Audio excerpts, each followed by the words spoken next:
Well, much has been said about Generation Z, young people born between 1997 and 2013. Research shows the age group walking away from faith and church at a greater pace than the previous generation. Why? But it also indicates Gen Z is open to learning more about Jesus. CBN contributing correspondent Paul Pettit introduces us to a group of young adults in Arkansas determined to make an impact.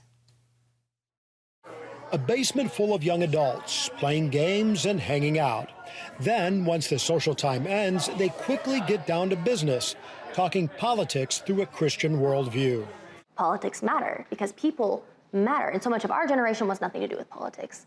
It's too divisive, it's too polarizing, but what we want to counter that narrative with is if our culture is so hyper-political, how can we help but bring the gospel, good news, into that bad news conversation? For this Generation Z organization, that includes conversations around tough topics like abortion, gender identity, and same-sex marriage. Counteract USA started in Arkansas in 2021 and has expanded to more than 200 members, operating cell groups in 6 states. We'd break down a topic like biblical marriage, and we say, okay, what does the world say? What is marriage? What does the world say that marriage is? How has our culture distorted that definition?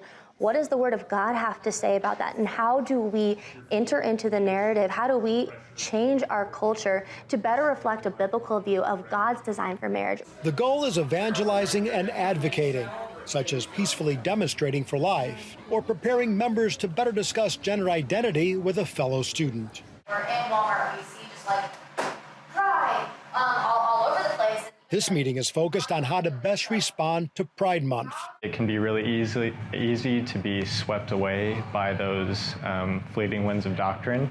So Counteract for me has been a place where like-minded believers can come together and discuss really honestly what is being taught in culture and what we as believers are called to do about it. The LGBTQ movement is looking for liberation in these sexual identities. They're trying to find their identity in sexuality and gender, but the only identity that can ever satisfy is a relationship with Jesus Christ. I find myself, I'm more willing to talk about these things with my family.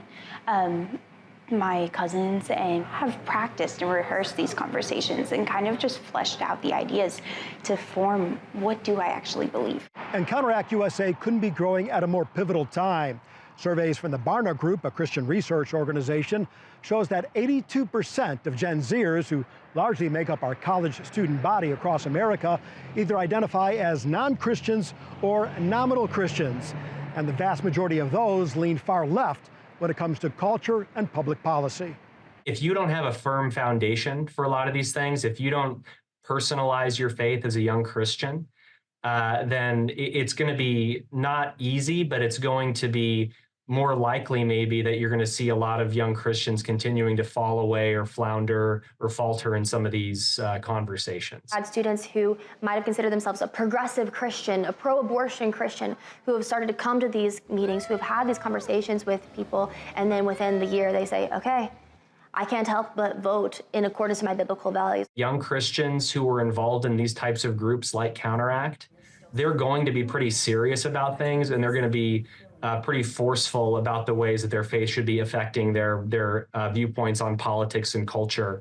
And it's going to be really fascinating to see what that looks like in the years and decades ahead. And if you ask these young adults, they'll tell you the future starts now. Gen Z is ready for something different. The Christians in our generation, all they need to be is inspired, encouraged, equipped to actually go in and change their culture, and they will. In Northwest Arkansas, Paul Pettit, CBN.